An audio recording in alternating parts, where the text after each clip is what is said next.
അടുത്തതായി നമുക്ക് Microsoft Excel ഉപയോഗിച്ച് ബേസിക് മാത്തമാറ്റിക്കൽ ഓപ്പറേഷൻസ് ആയ addition, subtraction, multiplication and division ഇവ എങ്ങനെ ചെയ്യാമെന്ന് നോക്കാം. അതായത് കൂട്ടൽ, കുറക്കൽ, ഗുണിക്കൽ, ഹരിക്കൽ എന്നീ ബേസിക് ആയിട്ടുള്ള മാത്തമാറ്റിക്കൽ ഓപ്പറേഷൻസ് നമുക്ക് എങ്ങനെ ചെയ്യാമെന്ന് നോക്കാം.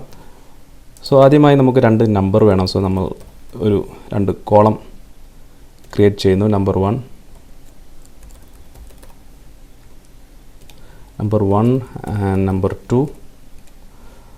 ഫസ്റ്റ് നമ്മുടെ ഓപ്പറേഷൻ എന്ന് പറയുന്നത് അഡീഷൻ, രണ്ട് സംഖ്യകൾ തമ്മിൽ കൂട്ടുന്നതിനാണ്.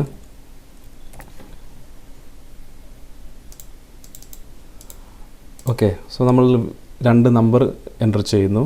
സോ ഞാൻ ആദ്യമായി ഇവിടെ 10, 15 എന്ന് പറയുന്ന രണ്ട് നമ്പറുകൾ എൻ്റർ ചെയ്യുന്നു.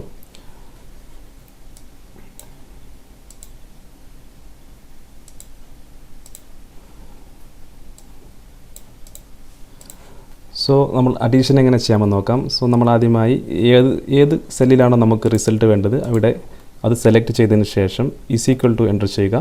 ശേഷം ഏതൊക്കെ നമ്പർ തമ്മിലാണ് നമ്മൾക്ക് കൂട്ടേണ്ടത്. സോ ആദ്യം എനിക്ക് നമ്പർ 1 ആൻഡ് നമ്പർ 2 തമ്മിലാണ് കൂട്ടേണ്ടത്. സോ ആദ്യം ഞാൻ നമ്പർ 1 സെലക്ട് ചെയ്യുന്നു. അതിനുശേഷം ഞാൻ പ്ലസ് സൈൻ എൻ്റർ ചെയ്യുന്നു. ശേഷം നമ്പർ 2 സെലക്ട് ചെയ്യുന്നു. ശേഷം ഞാൻ എൻ്റർ ചെയ്യുന്നു. ഇത് എൻ്റർ ചെയ്ത് കഴിയുമ്പോൾ നമ്മുടെ ഫോർമുല ഇവിടെ ഈ ഒരു സെല്ലിൽ അപ്ലൈ ആവുകയും ഈ രണ്ട് നമ്പർ തമ്മിൽ കൂട്ടിയതിന് ശേഷമുള്ള ഒരു റിസൾട്ട് നമുക്ക് ഈ സെല്ലിൽ ലഭ്യമാവുകയും ചെയ്യും. സോ എനിക്ക് ഈ സെല്ല് സെലക്ട് ചെയ്ത് കഴിഞ്ഞാൽ ഇവിടെ ഫോർമുല ബാറിൽ നമ്മുടെ ഫോർമുല ഇവിടെ കാണാൻ കഴിയുന്നതാണ്. സോ അതുപോലെ നമ്മൾ സെലക്ട് ചെയ്ത നമ്പറുകൾ ഇവിടെ ഹൈലൈറ്റ് ആയിട്ട് നമുക്ക് ഇവിടെ കാണാൻ കഴിയുന്നതാണ്. ആ ഒരു B4 എന്ന് പറയുന്ന ടെക്സ്റ്റിനുള്ള അതേ കളർ തന്നെ ആ ഒരു സെല്ലിനും ഇവിടെ നമുക്ക് കാണാവുന്നതാണ്. അങ്ങനെ നമുക്ക് പെട്ടെന്ന് തിരിച്ചറിയാൻ കഴിയും ഏത് സെല്ലാണ് നമ്മൾ സെലക്ട് ചെയ്തിട്ടുള്ളതെന്ന്.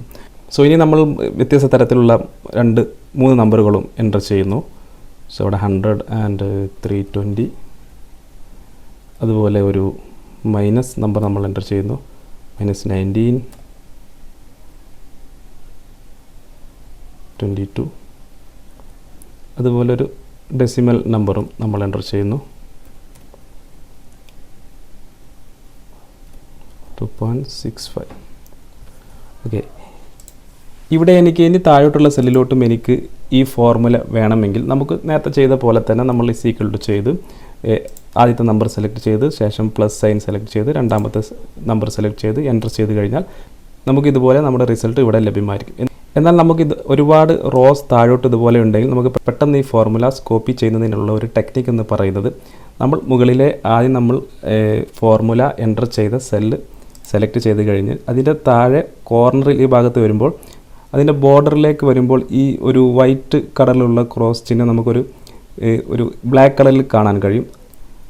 അങ്ങനെ കാണുമ്പോൾ മൗസ് ക്ലിക്ക് ചെയ്ത് താഴോട്ട് ഇവിടെ എത്ര വരെയാണോ വേണ്ടത് അവിടെ വരെ റാഗ് ചെയ്ത് നമ്മുടെ മൗസ് റിലീസ് ചെയ്യുക. സോ റിലീസ് ചെയ്ത് കഴിഞ്ഞാൽ ഈ ഒരു ഫോർമുല ബാക്കിയുള്ള നമ്മൾ സെലക്ട് ചെയ്ത അത്രയും സെല്ലിലോട്ട് അപ്ലൈ ആവുന്നതാണ്. സോ അതിനനുസരിച്ച് നമുക്കിവിടെ റിസൾട്ടും ലഭ്യമാകുന്നതാണ്. നമുക്ക് ഓരോ സെല്ലും സെലക്ട് ചെയ്ത് കഴിഞ്ഞാൽ അതിൻ്റെ നമ്പേഴ്സ് ഏതൊക്കെയാണെന്ന് ഇതുപോലെ ഇവിടെ കാണാൻ കഴിയും.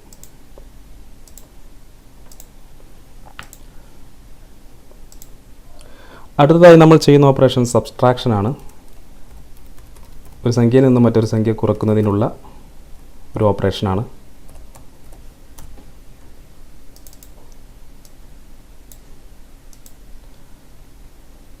അതും വളരെ സിമ്പിളായി നമ്മൾ നേരത്തെ ചെയ്ത പോലെ ചെയ്യാം. ആദ്യമായി = പ്രസ് ചെയ്ത ശേഷം നമ്പർ 1 സെലക്ട് ചെയ്യുക. ശേഷം നമ്മുടെ ഏത് ഓപ്പറേഷനാണോ അതിനുള്ള സൈൻ സെലക്ട് ചെയ്തതിന് ശേഷം രണ്ടാമത്തെ നമ്പർ സെലക്ട് ചെയ്യുക. ശേഷം എൻ്റർ ചെയ്യുക. സോ എൻ്റർ ചെയ്ത് കഴിയുമ്പോൾ നമ്മുടെ റിസൾട്ട്, അതായത് 10 നിന്ന് 15 കുറച്ച് കഴിഞ്ഞാൽ -5 എന്ന് പറയുന്ന റിസൾട്ട് നമുക്ക് ലഭ്യമാവും. നമ്മൾ നേരത്തെ ചെയ്തതുപോലെ തന്നെ നമ്മൾ ഈ കോർണറിൽ ക്ലിക്ക് ചെയ്ത് താഴോട്ട് ഡ്രാഗ് ചെയ്ത് ആ ഫോർമുല എല്ലാ സെല്ലിലോട്ടും കോപ്പി ചെയ്യുന്നു. അപ്പോൾ നമ്മുടെ റിസൾട്ട് താഴെ ഇതുപോലെ ലഭ്യമായിരിക്കും. അടുത്തതായി മൾട്ടിപ്ലിക്കേഷനാണ്. രണ്ട് സംഖ്യകൾ തമ്മിൽ ഗുണിക്കുന്നതിനുള്ള ഓപ്പറേഷനാണ്. ആക്ച്വലി ഇതിൻ്റെ സൈൻ എന്ന് വരുന്നത് നമുക്ക് സിസ്റ്റത്തിൽ വരുന്നത് ഈ ഒരു സൈനായിരിക്കും വരുന്നത്. പക്ഷേ നമുക്ക് മനസ്സിലാവുന്നതിന് വേണ്ടി മാത്രമാണ് ഈ ഒരു സ്മോൾ ലെറ്റർ X ഇവിടെ എൻ്റർ ചെയ്യുന്നത്.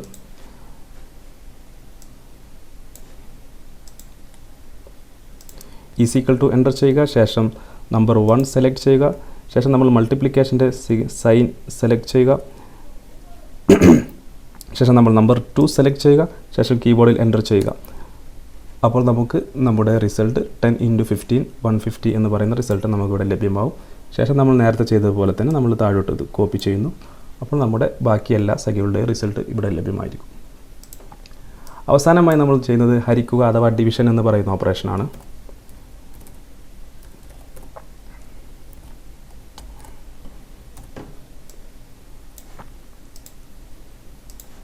ഇവിടെ നമ്മൾ ആദ്യമായി ഈസ് ഈക്വൽ ടു എൻ്റർ ചെയ്യുന്നു. ശേഷം നമ്പർ 1 സെലക്ട് ചെയ്യുന്നു. നമ്പർ 1 ഡിവൈഡഡ് ബൈ നമ്പർ 2 ആണ് നമ്മളിപ്പോൾ ചെയ്യുന്നത്. സോ നമ്മൾ നമ്പർ 1 സെലക്ട് ചെയ്തു, ശേഷം ഡിവൈഡഡ് ബൈ സൈൻ, ശേഷം നമ്പർ 2, ശേഷം നമ്മൾ എൻ്റർ ചെയ്യുന്നു കീബോർഡിൽ. അപ്പോൾ നമുക്കിവിടെ നമ്മുടെ റിസൾട്ട് ലഭ്യമായി 0.66. ശേഷം നമ്മൾ നേരത്തെ ചെയ്തതുപോലെ തന്നെ ഇത് താഴോട്ട് കോപ്പി ചെയ്യുന്നു. അപ്പോൾ നമുക്ക് ബാക്കി സംഖ്യകളുടെയും റിസൾട്ട് ഇവിടെ ലഭ്യമായി. സോ 2 സംഖ്യകൾ കൂട്ടുന്നതിന് നമ്മൾ ഈക്വൽ ടു ഏത് സംഖ്യയാണോ ആ സംഖ്യ ആദ്യം സെലക്ട് ചെയ്യുക, പിന്നെ രണ്ടാമത്തെ സംഖ്യ സെലക്ട് ചെയ്യുക, എൻ്റർ ചെയ്യുക. അതുപോലെ നമ്മൾ സാധാരണ ചെയ്യുന്നത് പോലെ നമ്മൾ ഇതിൽ എൻ്റർ ചെയ്യുന്നതെന്ന് മാത്രം. സാധാരണ നമ്മൾ മാനുവലായിട്ട് നമ്മളൊരു പേപ്പറിൽ എങ്ങനെയാണ് കാൽക്കുലേഷൻ ചെയ്യുന്നത് സെയിം പ്രൊസീജിയറാണ് ഇവിടെയും ചെയ്യുന്നത്. സോ നമ്മൾ സബ്സ്ട്രാക്ഷൻ അതുപോലെ ചെയ്യുന്നു, അതുപോലെ മൾട്ടിപ്ലിക്കേഷൻ ആൻഡ് ഡിവിഷൻ. സോ ഞാനിവിടെ ഒരു 5 സ്റ്റുഡൻസിൻ്റെ മാർക്ക് ലിസ്റ്റ് ഉള്ളൊരു ടേബിൾ ക്രിയേറ്റ് ചെയ്തിട്ടുണ്ട്. സോ നമ്മൾ പഠിച്ച ഫോർമുല ഉപയോഗിച്ച് അവരുടെ ടോട്ടൽ മാർക്കും അതുപോലെ ആവറേജ് മാർക്കും നമുക്ക് കണ്ടെത്താം. സോ ആദ്യമായി നമുക്ക് ടോട്ടൽ മാർക്ക് കണ്ടെത്താം. അവരുടെ 3 വിഷയങ്ങളിലെ മാർക്കാണ് നമ്മളിവിടെ എൻ്റർ ചെയ്തിട്ടുള്ളത്. Mark 1, mark 2, mark 3. സോ നമുക്ക് ആദ്യമായി അവരുടെ ടോട്ടൽ മാർക്ക് കാണുന്നതിന് നമ്മൾ ഈ 3 മാർക്കുകളും തമ്മിൽ കൂട്ടേണ്ടതുണ്ട്. സോ ഞാൻ ആദ്യമായി ഈക്വൽ ടു എൻ്റർ ചെയ്യുന്നു. ശേഷം ആദ്യത്തെ സ്റ്റുഡൻസിൻ്റെ മാർക്ക് 1 സെലക്ട് ചെയ്യുന്നു. ശേഷം നമ്മൾ പ്ലസ് എൻ്റർ ചെയ്യുന്നു. ശേഷം മാർക്ക് 2 സെലക്ട് ചെയ്യുന്നു, വീണ്ടും പ്ലസ് സൈൻ എൻ്റർ ചെയ്യുന്നു. ശേഷം മാർക്ക് 3 സെലക്ട് ചെയ്യുന്നു. ശേഷം കീബോർഡിൽ നമ്മൾ എൻ്റർ പ്രസ് ചെയ്യുമ്പോൾ നമുക്ക് ആദ്യത്തെ സ്റ്റുഡൻസിൻ്റെ മാർക്ക് ടോട്ടൽ മാർക്ക് ഇവിടെ ലഭ്യമാവുന്നു. സോ നമ്മൾ നേരത്തെ ചെയ്തതുപോലെ ഇത് നമ്മൾ താഴോട്ട് ഇവിടെ ഡ്രാഗ് ചെയ്ത് ഈ കോർണറിൽ ക്ലിക്ക് ചെയ്ത് താഴോട്ട് ഡ്രാഗ് ചെയ്ത് ഇത് കോപ്പി ചെയ്യുന്നു. സോ നമുക്ക് മറ്റ് എല്ലാ സ്റ്റുഡൻസുകളുടെയും ടോട്ടൽ മാർക്ക് ഇവിടെ ലഭ്യമായി. സോ ഇനി ഇവരുടെ ആവറേജ് മാർക്ക് കാണുന്നതിന് നമുക്ക് ഇപ്പോൾ 3 വിഷയങ്ങളിലെ മാർക്കാണുള്ളത്. സോ ടോട്ടൽ മാർക്കിനെ 3 കൊണ്ട് ഡിവൈഡ് ചെയ്ത് കഴിഞ്ഞാൽ, ഹരിച്ച് കഴിഞ്ഞാൽ നമുക്ക് ഇവരുടെ ആവറേജ് മാർക്ക് ലഭ്യമാകും. സോ അതിന് നമ്മൾ ചെയ്യേണ്ടത് ഈക്വൽ ടു എൻ്റർ ചെയ്യുന്നു. സോ ടോട്ടൽ മാർക്കിൻ്റെ കോളം സെലക്ട് ചെയ്യുന്നു. ശേഷം ഡിവൈഡഡ് ബൈ നമ്മൾ 3 എന്ന് എൻ്റർ ചെയ്യുന്നു. 3 എന്ന് എൻ്റർ ചെയ്യാൻ കാരണം ഇവിടെ 3 വിഷയങ്ങളിലെ മാർക്കാണുള്ളത്, അതുകൊണ്ട് 3 എന്ന് എൻ്റർ ചെയ്യുന്നു. സോ 3 എന്ന് എൻ്റർ ചെയ്യുമ്പോൾ നമുക്ക് അവരുടെ ആവറേജ് മാർക്ക് ആദ്യത്തെ സ്റ്റുഡൻസിൻ്റെ ആവറേജ് മാർക്കായ 22.33 എന്ന് ലഭിക്കുന്നു.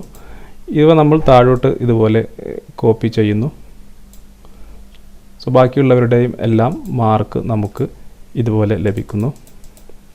സോ ഡെസിമൽ അഡ്ജസ്റ്റ് ചെയ്യുന്നതിന് വേണ്ടി നമ്മൾ ഇവിടുന്ന് സെലക്ട് ചെയ്ത് ഈ ഒരു ആരോ ഡിക്രീസ് ഡെസിമൽ എന്ന് പറയുന്ന ഐക്കണിൽ ക്ലിക്ക് ചെയ്ത് കഴിഞ്ഞാൽ നമുക്കിതുപോലെ എത്ര ഡെസിമലാണോ വേണ്ടത് അത്ര വെച്ച് അഡ്ജസ്റ്റ് ചെയ്യാവുന്നതാണ്.